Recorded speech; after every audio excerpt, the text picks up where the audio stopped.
Salut à toi, bienvenue dans cette nouvelle vidéo dont le thème est la fatigue chronique, l'épuisement, la sensation de vide à l'intérieur de soi, de perte de sens. Et puis je vais aborder les mécanismes qui génèrent cet état-là, plutôt que de donner des recettes. On va déjà, dans un premier temps, comprendre qu'est-ce qui fait qu'à bout d'un moment, l'organisme, le plan émotionnel, le plan mental est en blackout total et qu'il n'y a plus de ressources, il n'y a plus d'énergie. Très souvent, quand on arrive dans ces états-là, ce qui se passe, c'est qu'on veut chercher à en sortir. Donc, on cherche des solutions.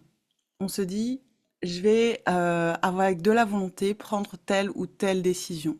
Je vais faire en sorte de me remettre sur pied. Ce qui est plus intéressant, à mon avis, c'est de comprendre ce qui fait qu'on en est arrivé là. Parce que très souvent, quand on arrive dans un état ou de saturation intérieure, ou de doute, de confusion, eh bien, c'est qu'il y a eu un trop-plein et un non-respect de certains espaces à l'intérieur de nous. Ce que je veux te dire là, c'est on est des êtres complexes. On est des êtres complexes. Complexe, pour moi, j'entends délicat. Délicat dans le sens où on a plein de sensibilités différentes, plein de mouvements qui nous traversent à l'intérieur de nous. Et il y a un temps pour chaque chose. Il y a un temps pour honorer chaque mouvement à l'intérieur de nous.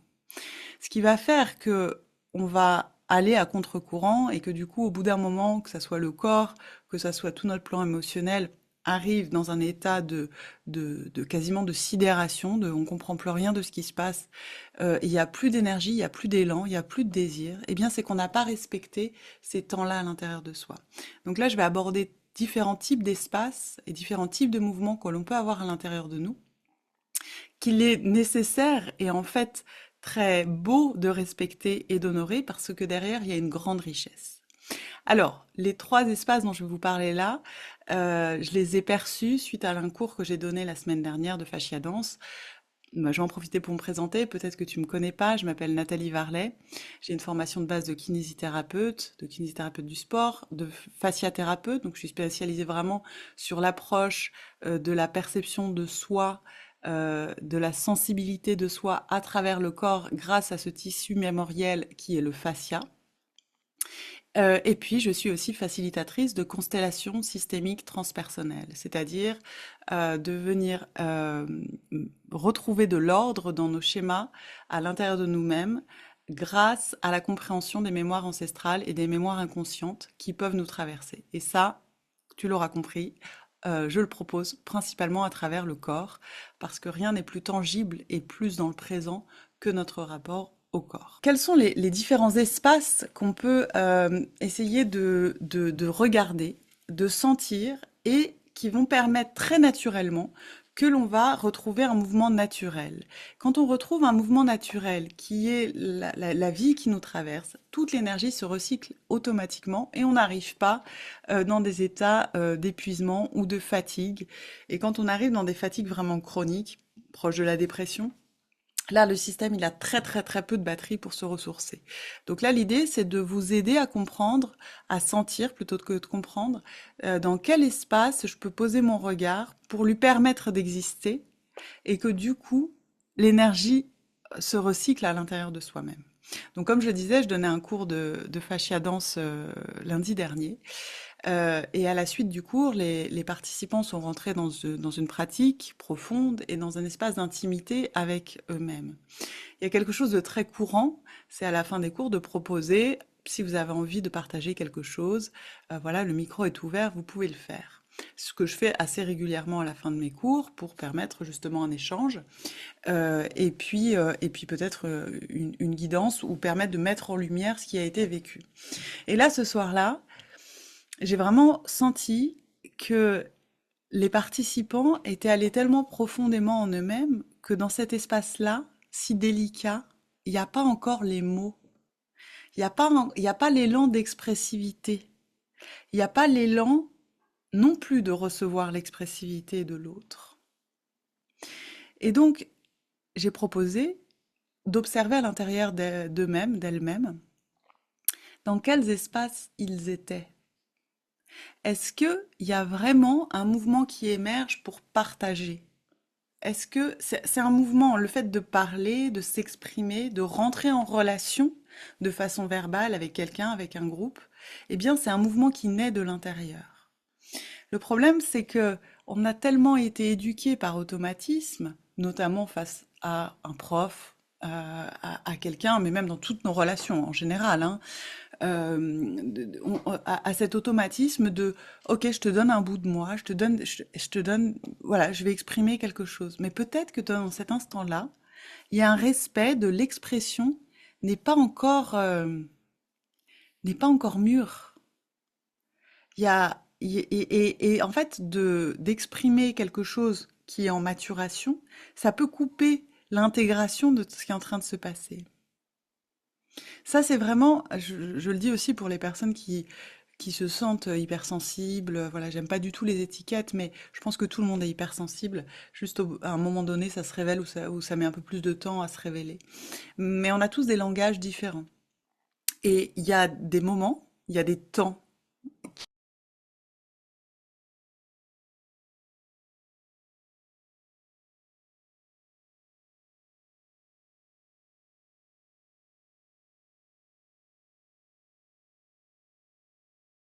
Avant que ça remonte à mon cerveau, que ça soit processé, parce que c'est extrêmement complexe ce qui se passe dans le corps, et qu'il y a un pong.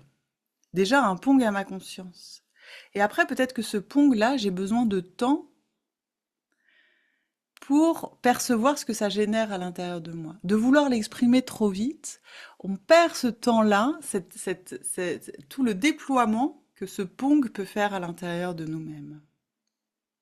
Et puis, il y a aussi autre chose, c'est d'observer, est-ce que je suis dans un espace où l'expression de l'autre, eh bien, j'ai plaisir à la recevoir. On a été éduqué à écouter l'autre. On a été écouté à être poli. Si quelqu'un nous parle, on l'écoute. Oui, mais à quel niveau je peux l'écouter vraiment? Et est-ce que là, si je suis complètement honnête, et ça demande vraiment quelque chose de grande sincérité avec soi-même, et puis d'enlever toutes les voix qui disent, bah, il faut être là. Notamment, il y a cette grande habitude dans les cercles, que ça soit de danse, de spirituel, on est en cercle, alors on écoute l'autre. Et en fait, peut-être qu'à ce moment-là, t'as pas un gramme d'espace à l'intérieur de toi pour recevoir ce qui est dit. Et tu restes. Et c'est là que les ennuis commencent. Mais ça peut être très bien aussi avec la boulangère, avec n'importe qui, hein, à n'importe quel moment. Est-ce que par moment c'est extrêmement joyeux bah, de recevoir l'histoire de l'autre, son vécu, euh, et d'être dans cette relation empathique, voilà. Et 3 secondes après, ça l'est plus du tout. Et 3 secondes après, ça l'est plus du tout. À l'intérieur de nous, on a plein de petits mouvements. Et le point hyper important, c'est de sentir où on est sans jugement envers là où on est, sans pitié envers l'autre, parce que le pauvre, il y a 3 secondes, j'étais full attention envers lui, puis d'un coup, je sens, ah non, là, faut que je revienne à moi. Ou alors, bah, c'est autre chose, je sais pas, il y a un faisan qui est passé, je sais pas pourquoi je parle du faisan, il y a un faisan qui est passé, j'ai envie d'aller admirer ses plumes. Et là, tu te dis, bah non, ça se fait pas, il va se sentir rejeté. Donc, sans pitié, c'est-à-dire que ce que je suis moi en train de faire va générer quelque chose chez l'autre, et sans peur. Hein, donc quand on observe dans quel espace on est, il y a, on a des automatismes, des programmes, des mémoires qui sont incrustés là, qui vont amener une narration sur ce qu'on est en train de sentir. Et c'est là qu'il y a un job à faire. C'est là qu'il y a un job à faire de la narration, pas maintenant.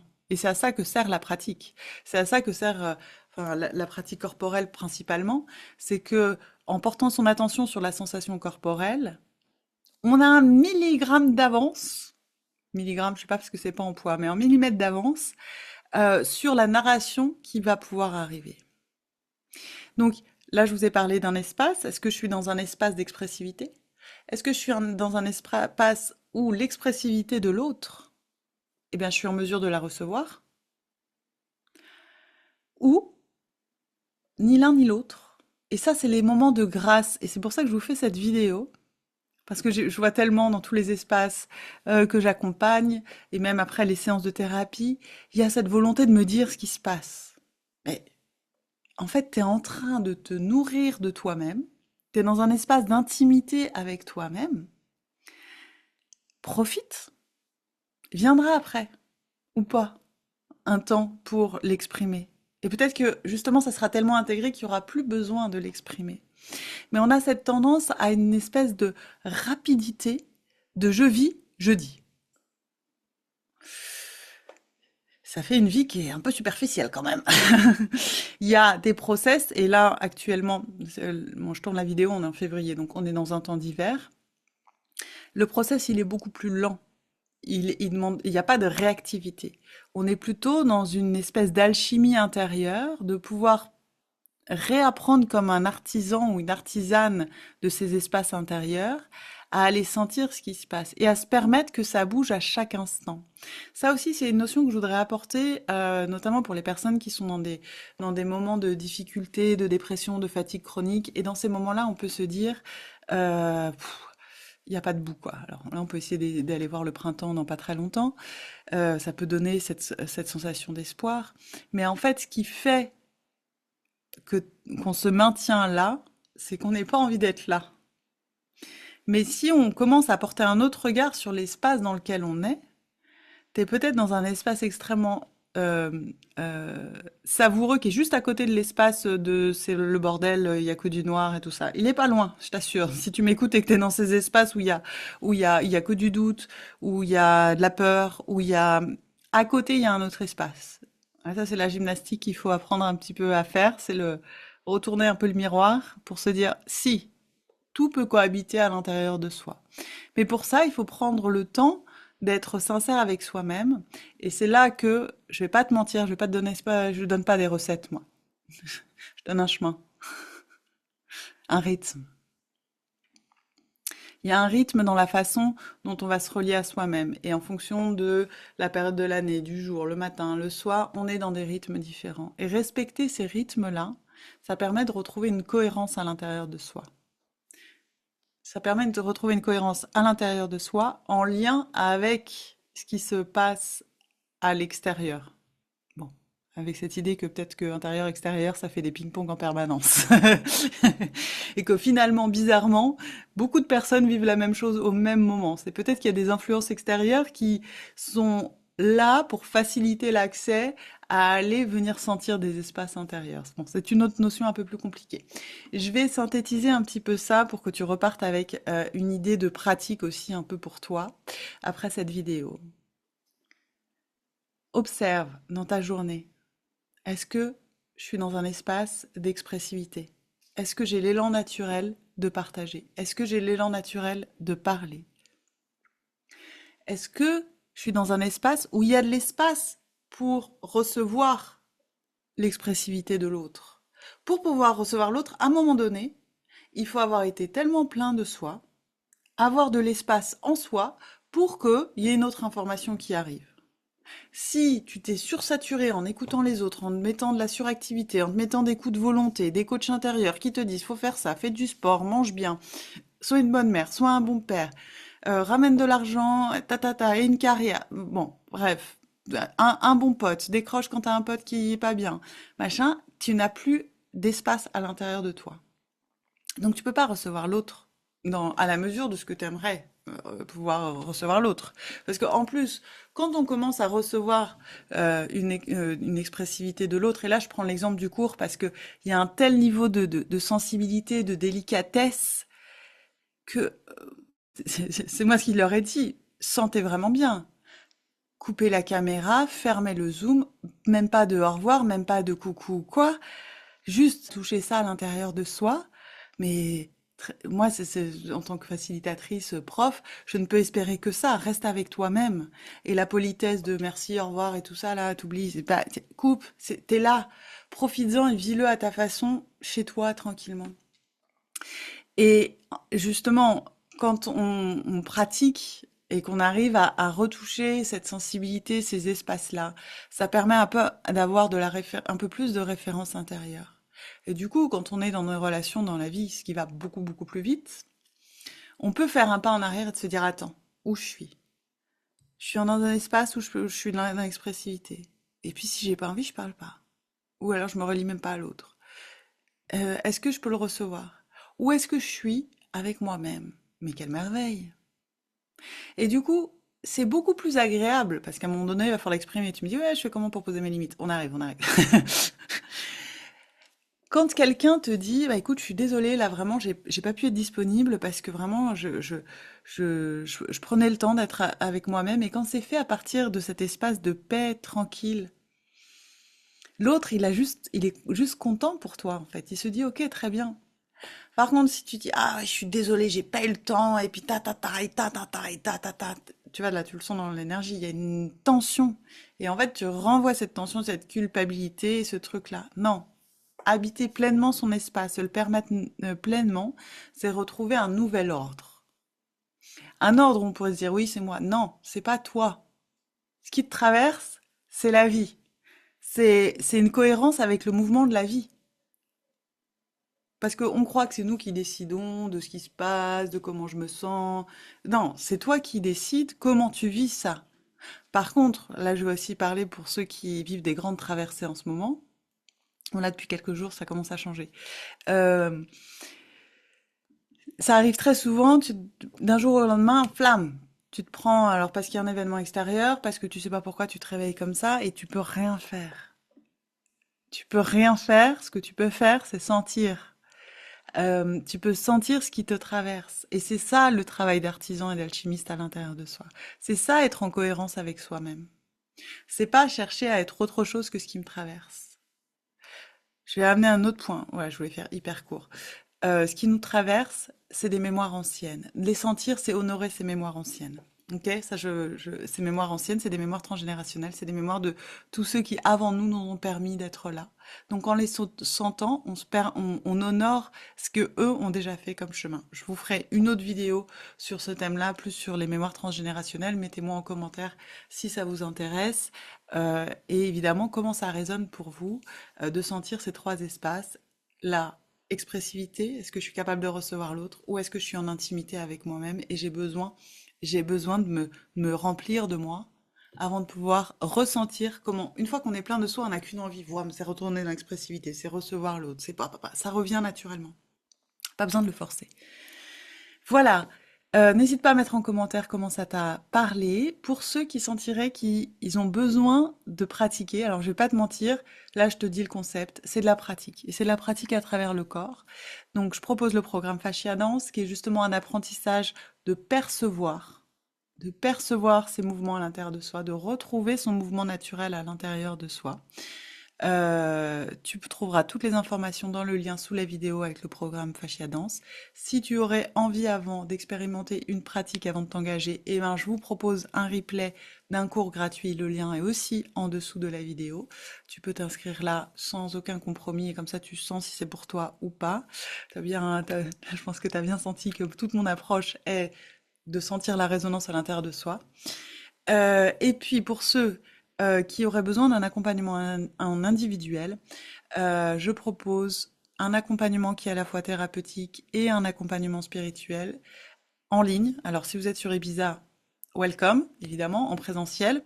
Je viens tous les 2 mois sur Paris, donc ça peut être aussi un accompagnement qui est combiné entre Paris et le en ligne, qui sont une thérapie basée sur la perception de soi, la libération des émotions, la libération des schémas transgénérationnels inconscients qui viennent influencer nos états d'être et de réapprendre à être autonome et indépendant euh, pour faire ce travail-là par soi-même. Ok.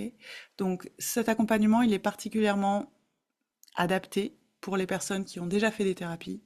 Si tu n'as jamais fait de thérapie, tu es aussi bienvenue. Mais je m'adresse aussi à ceux qui ont déjà essayé les séances de psychologie, d'hypnose, la psychanalyse, les TCI, les thérapies comportementales, qui ont déjà fait un chemin spirituel et qui sont un peu là en mode j'ai déjà fait beaucoup de choses, des thérapies énergétiques, quantiques, la médecine chinoise. Vous avez déjà fait un parcours, vous avez déjà cheminé et pour autant, vous retombez dans des boucles de manque de confiance en vous, de sensations de tristesse, de dépression, en travaillant aussi en constellation. Et là, je vous apprends à vous-même faire votre propre constellation du schéma qui est en train de vous affecter. Et évidemment, une approche où on passe par le corps.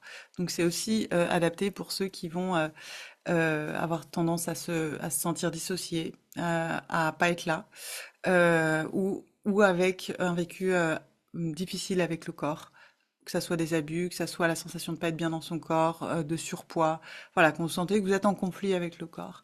Et là, on vient aussi travailler avec des pratiques somatiques. Donc là, ça va être de la pratique aussi corporelle. À chaque séance, on vient combiner en fonction du mouvement qui est là pour vous. C'est vraiment une combinaison d'un travail qui est à la fois sur le plan systémique, inconscient, énergétique, spirituel, et à la fois extrêmement concret. C'est vraiment c'est pas que j'y tiens, mais c'est que ça n'a pas de réalisme de faire travailler ça si on ne l'intègre pas sur le plan du corps. Par moment, on peut commencer par le plan plus inconscient, et par moment, la porte d'entrée, ça peut être directement par le corps et le reste s'ouvre. Voilà, j'ouvre quelques places en accompagnement en individuel. Tu trouveras toutes les informations sur mon site internet. Voilà, c'est la fin de cette vidéo. J'espère que ça vous aura apporté quelques pistes de réflexion ou quelques éclairages. N'hésite pas à le partager à un ou une amie avec qui ça pourrait résonner. Et puis, comme d'habitude, n'hésite pas à liker aussi. Alors, c'est pas que mon ego en a besoin, mais c'est que de savoir que le message est reçu, et bien ça nourrit mon propre besoin, mon propre élan, pardon, d'expressivité, et ça permet que la chaîne puisse continuer à exister. Donc n'hésite pas à liker et à t'abonner pour recevoir les prochaines notifications. Sur ce, je te souhaite une très bonne journée.